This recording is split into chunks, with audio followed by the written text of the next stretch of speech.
muitíssimo obrigado pela visita. Oi, Pedro Hertz. Mais uma vez, vamos Prazer. conversar um pouquinho sobre coisas ligadas a livros, coisas que nos divertem. Que bom. Márcia, você acabou de lançar um livro. Título excelente, né? Ridículo Político. Um título evidente. Evidente. Excelente, não sei Fala dizer uma coisinha evidente. desse livro para nós. Esse livro foi uma inspiração nos últimos anos, observando as cenas políticas brasileiras. Para não falar dos políticos ridículos, eu resolvi falar do ridículo político como uma categoria de análise, digamos assim, um parâmetro hermenêutico para a gente analisar a nossa época. E o livro fala sobre a berlusconização da política, a trumpização da política, dá para dizer assim. Esses políticos todos que, tanto fora do Brasil quanto no Brasil, têm capitalizado a sua imagem a partir de cenas constrangedoras. Ou seja, antigamente, quando todos nós tínhamos vergonha de alguma coisa e nos constrangíamos e queríamos nos esconder, hoje em dia parece que houve uma mutação na cultura, e essa mutação é na cultura política, mais precisamente, e me parece que quanto mais ridículo você é, melhor para você, se você for político. Esse livro precisa de atualizações diárias? Então, desde que eu terminei de escrever, que assim, podia ter continuado. Ele realmente é um livro infinito, é que nem o livro de areia do Borges. Você abre uma página, nunca mais volta nela, mas ela continua. Porque é incrível, né? Você conhece algum outro país que precisa de um ministro da cultura e não encontra? Pois é, porque, vê só, o pessoal da cultura ainda percebe que existe uma relação entre estética e política. E acho que aí cria um campo assim de mais consciência e mais constrangimento. Ninguém do campo intelectual, do campo artístico, do campo do pensamento, que goste de livros, consegue gostar desse culto, desse grande culto da ignorância, desse populismo ignorante que tem sido produzido no Brasil.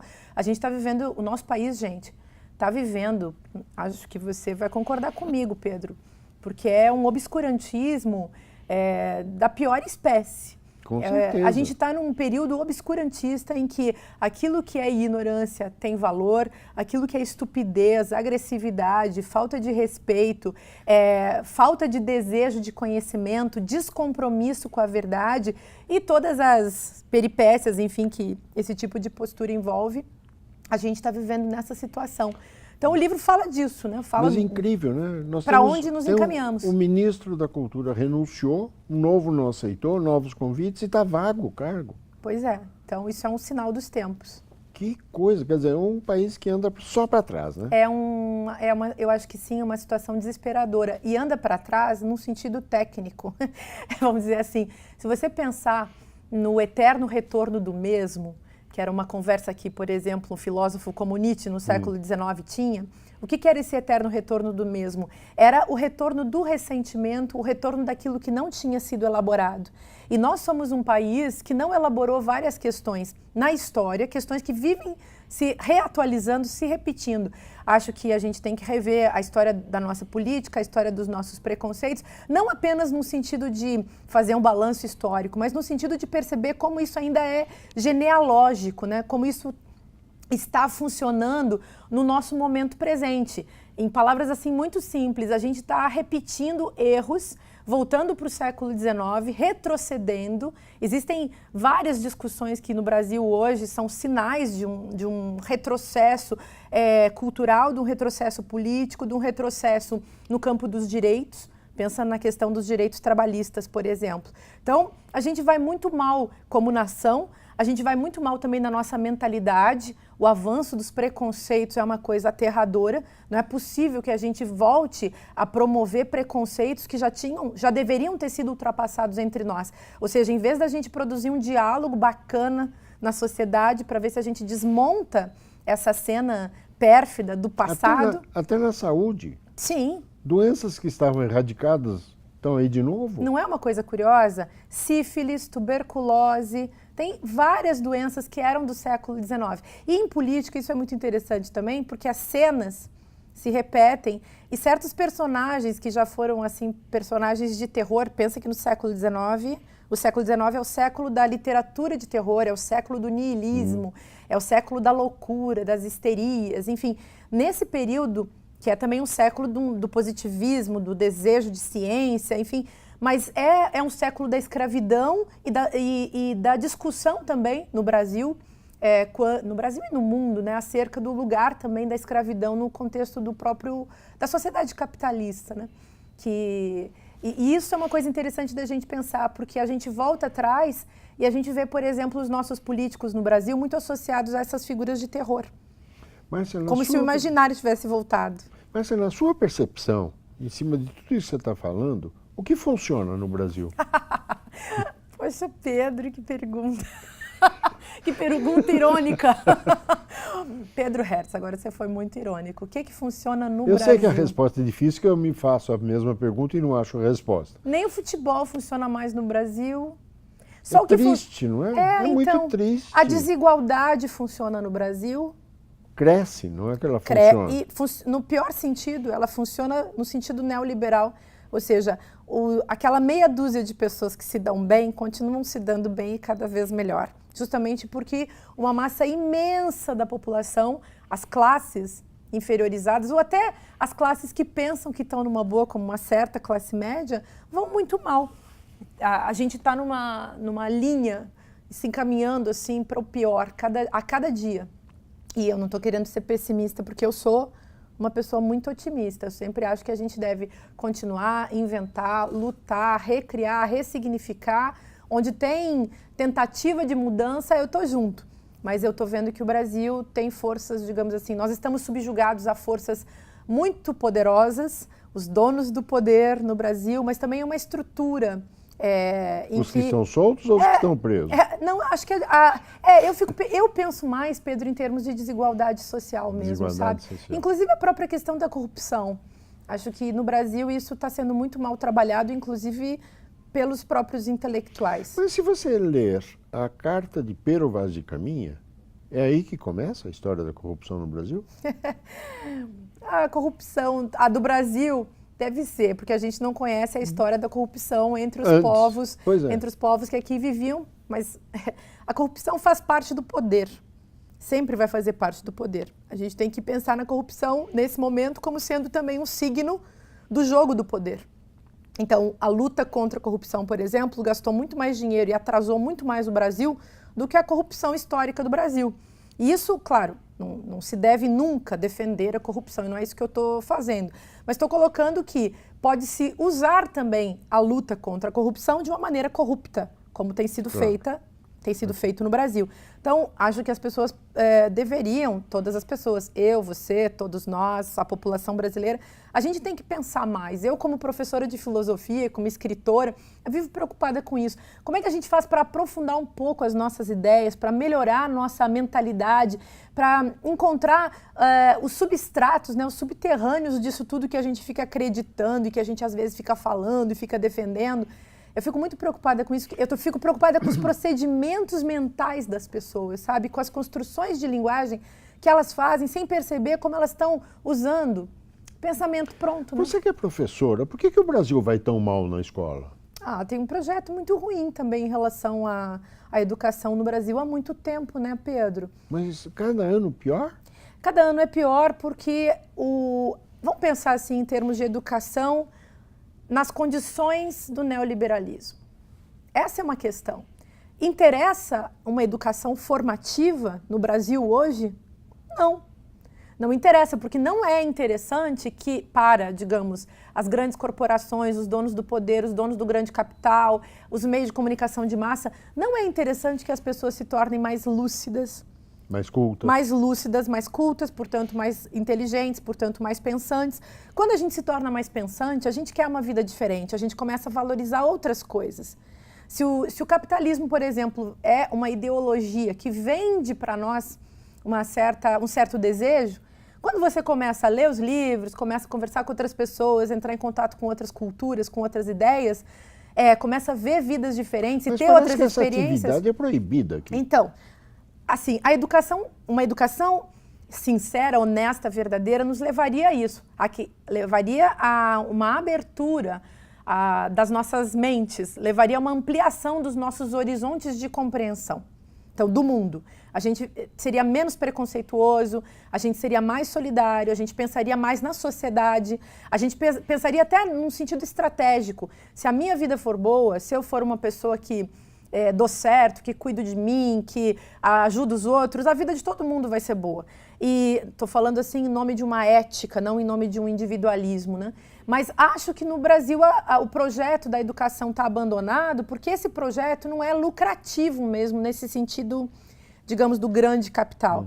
E é uma pena isso, porque, de fato, a educação tratada como formação, ela é estratégica na produção de um projeto de país. Isso já se descobriu, né? Há bastante tempo. No entanto... E a gente não copia modelo de ninguém, né? Por quê? Nós somos capazes de um modelo que funciona, que deu certo. Eu acho que que tem várias escolas que tentam no Brasil, mas é sempre nesse nível de iniciativa privada. E a governamentalidade do Brasil, desde os anos 60, vai muito mal. E nesse momento atual do Brasil, vai de mal a pior.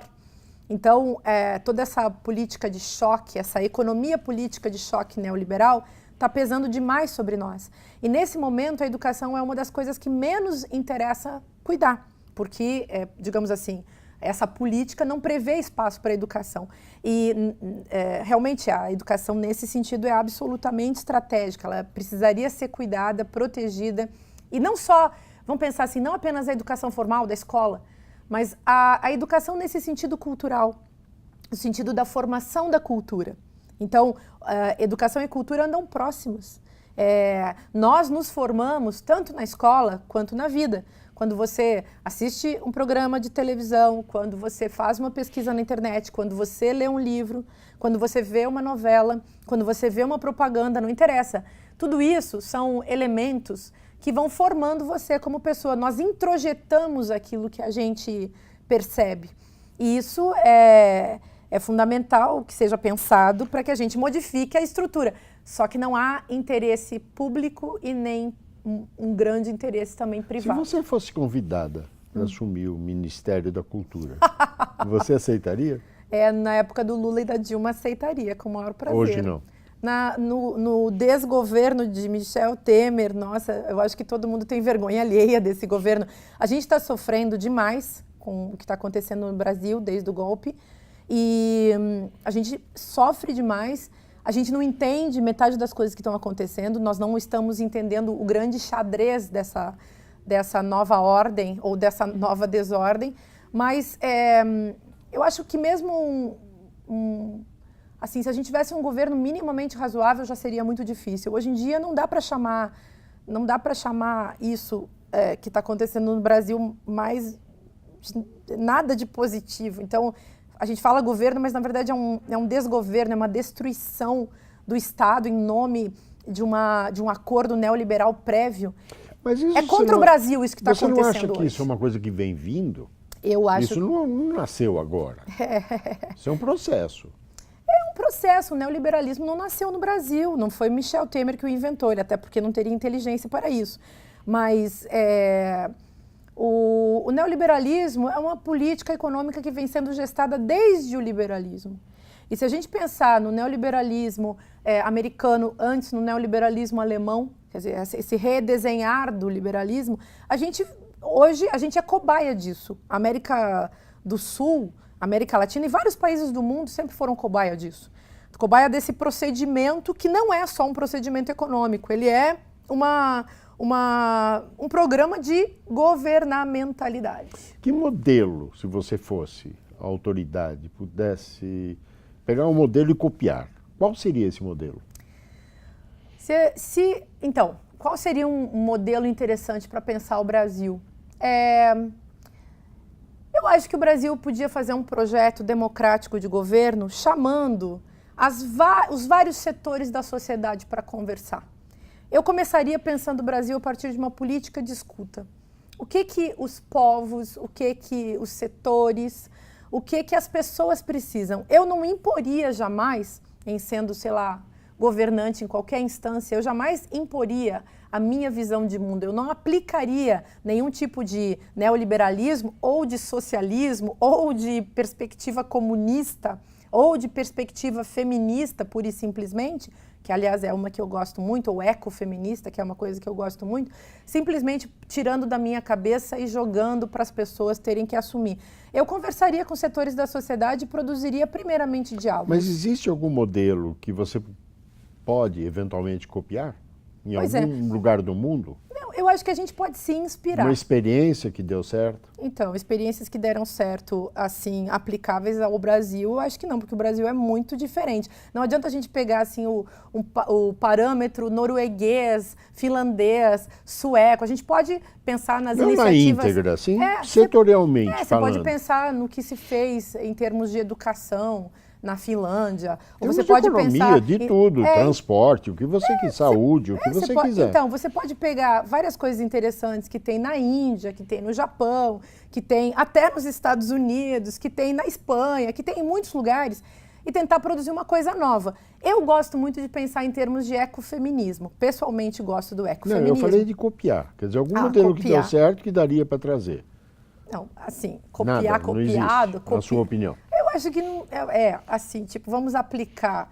Eu não gosto muito disso, Pedro, porque eu acho que é que nem teoria. Modelo francês, modelo alemão, tanto faz. Não, nem se a gente pegasse, por exemplo, o Podemos da Espanha, que nem lá dá tão certo quanto devia, não dava para aplicar no Brasil, pura e simplesmente. Então, assim, nessa linha tão direta, eu acho que é muito difícil. Porque é que nem fazer teoria, né? Você pega Freud e vamos aplicar nas pessoas. Não é possível, as pessoas são muito diferentes, né? Não inventaram nada de novo depois dele. Ou inventaram? Sei lá, de repente, assim, uma psicanálise mais lacaniana. Mas eu acho que, assim, a gente teria que pensar junto com as pessoas. Então, em vez de dizer, vamos prismar o Brasil a partir dessa perspectiva, a gente teria que ouvir os povos ameríndios, os povos indígenas, chamemos assim, os povos que vivem no Brasil massacrados pela perspectiva dos governos que se sucedem. E a gente teria que ouvir os povos urbanos, as populações urbanas, as populações rurais, as grandes cidades, as pequenas cidades, as mulheres, os quilombolas, eu acho legal a população LGBT. A gente tem que ouvir as pessoas. Concordo com você, estou plenamente de acordo. Só que temos pressa, temos 14 milhões de desempregados. O que fazemos? O que temos que fazer? Olha só. Não dá para esperar muito tempo de ouvir todo esse mundo que você falou. Então, o que você acha? As pessoas vão morrer de fome. As pessoas estão morrendo de fome. Numa cidade como São Paulo... Então temos pressa. Ações práticas e concretas, imediatas. O que você faria, se pudesse, tenho certeza que faria, imediatamente? Eu faria a mesma coisa. E chamaria os empresários, que não podem ser esquecidos, para ajudarem a resolver o problema brasileiro. E faria isso com o espírito de democracia, pensando nas nossas desigualdades sociais, econômicas, de classe, de raça, nas nossas diferenças todas. E pensaria como produzir um país bonito. Mas nós temos um parlamento que não ouve. Pois é, então, de alguma maneira esse parlamento foi produzido por nós também, né? Eu acho que é legal a gente pensar hoje em dia, Pedro, em responsabilidade política, sabe? E essa responsabilidade não é só dos governantes que nesse momento estão lá e que podem ser tirados em 2018 ou podem ser tirados até antes. Está longe, né? Pois é, mas podem até, a gente pode ir pensando. Está longe, mas é amanhã, se você pensar bem. Concordo. A gente tem que planejar hoje, se a gente quer, por exemplo, mudar o Congresso Nacional. Isso é uma palavra proibida, planejar. Então, a gente vai ter que fazer projeto de país. Você não acha? Eu tenho a impressão de que falta um projeto de país. E falta um projeto de país porque o Brasil está condenado ao seu próprio destino. E se puséssemos para funcionar o que existe? Se nós conseguíssemos fazer andar e pudéssemos interromper os retrocessos, aí acho que sim. Uma volta? Não digo uma volta, eu nem acredito, eu não sou assim, eu espero não ser tão, espero não ser saudosista nem ingênuo, mas fico pensando, diante dos estragos produzidos, como a gente pode repensar para não repetir, mas ao mesmo tempo, como que a gente pode, isso para mim é uma questão, como devolver o Brasil aos brasileiros? Porque o Brasil atualmente não é dos brasileiros, Pedro. Se é um velho ditado que a gente aprende com os erros, nós não aprendemos nada. Os nossos governantes não aprenderam nada, nem o atual, nem os antecessores, não aprenderam nada. Aprenderam. Nos últimos 15 anos, 20 anos. Aprenderam a favorecer os próprios interesses privados contra a coisa pública. Então, privatizar o governo? A gente podia fazer uma reforma política bem legal, né? Mas com quem? Com os que estão aí? Não, a gente teria que fazer uma reforma política para que nunca mais se elegessem pessoas que vão tratar de questões públicas, ou melhor, tratar de questões privadas como se elas fossem a função e o objetivo da governamentalidade, né? Mas indique um bom livro para os políticos lerem, que todos... Leiam um ridículo político. Pois é, eu ia dizer isso. O seu livro seria o caso? Todos os políticos deveriam ler o seu livro. Olha, porque você toca em assuntos extremamente importantes e que eles estão absolutamente alérgicos a eles. Eles não mexem nisso, que tem alergia, da urticária, não sei mais o que dá. Porque tudo isso que você falou, eles têm... Pois é. Eu acho que esse livro se propõe a ser sem grandes pretensões, um desmascaramento do cinismo na política, tanto que a gente evolui. Você acha que isso é possível? Então, acho que sim. Acho que esse livro tem essa preocupação. A gente sai da discussão sobre o ridículo político para ver como ela evolui. E do ridículo político, que é essa falta de vergonha na cara, que faz a gente, como cidadão, ter vergonha alheia, nós evoluímos para o cinismo na política. Os políticos que se elegeram no último pleito para as prefeituras, por exemplo, quantos deles, Pedro, disseram diante das populações, em pé, nos palanques, nas televisões por aí, quantos deles disseram que não eram políticos? Imagina... Não é o pior, acho que tem uma coisa pior. O deputado federal em quem votei não assumiu, porque foi nomeado secretário. O vereador que eu votei foi eleito.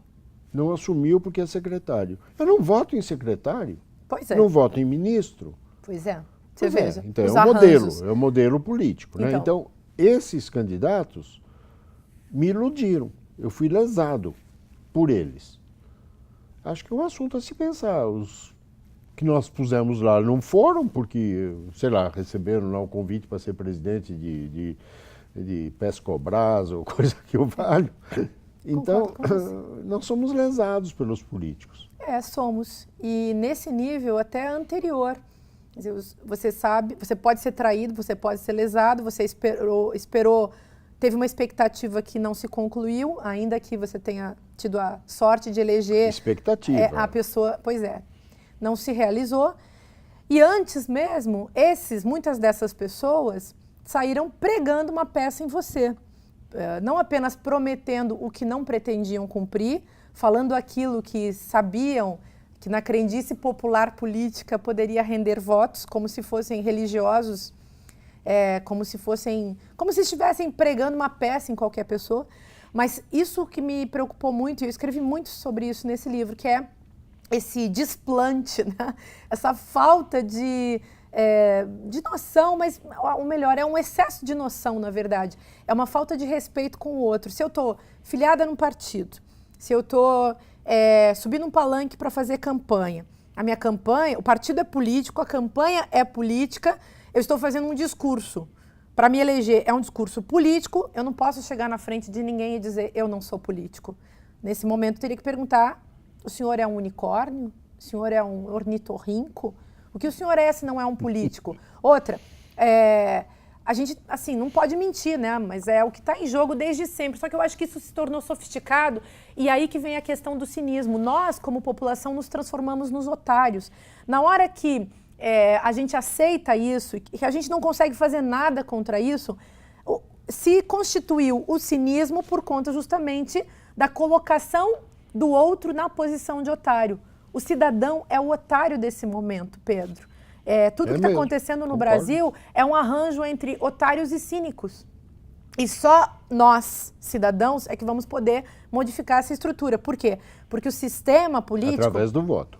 Através do voto, mas através também das candidaturas. Pessoas dos mais diversos setores têm que se candidatar. Nós temos que invadir os partidos. Nós temos que fazer dos partidos aquilo que a gente quer e não esperar que meia dúzia de interessados, interesseiros, façam o que querem. O país, nesse sentido que eu falo que nós temos que devolver o país aos brasileiros, é devolver a nós mesmos. Nós temos que pegar o nosso país de volta. Não podemos deixar o país, a cidade, o estado, nas mãos dessas oligarquias, dessa plutocracia. Você quer chamar o Trump? É isso? Não, eu sou a favor da gente chamar a cidadania mesmo, sabe? Da gente chamar os movimentos sociais, da gente chamar as pessoas, os professores, os intelectuais, as mulheres, todos aqueles que são minorias políticas, as feministas, essas pessoas que não têm espaço. A gente tem, por exemplo, uma bancada famosa chamada BBB, Bala, Boi e Bíblia. Por que a gente não tem uma bancada de feministas, uma bancada de intelectuais, uma bancada de professores, uma bancada de sociólogos, uma bancada de gente que pensa o país? Por que não fundar o PS? O que é o PS? Partido sério.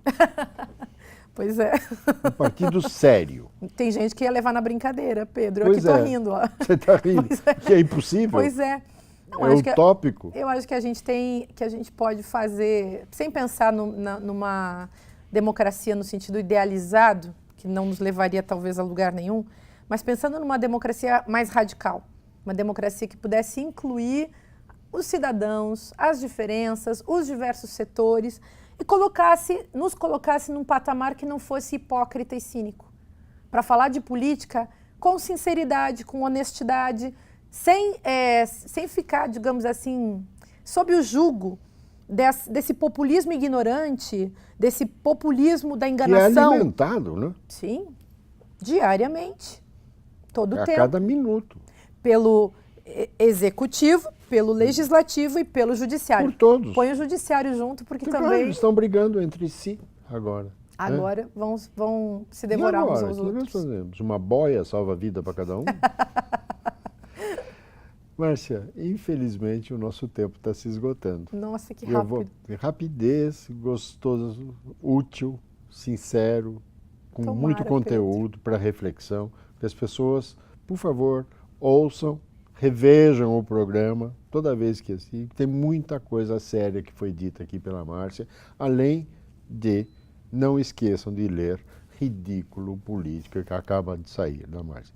Porque as pessoas precisam aprender um pouco, sabe? E ouvir um pouco. Ela disse muita coisa. Em termos não ideológicos, em termos éticos, em termos de um monte de coisa. Leiam. Ouçam. Ler é ouvir.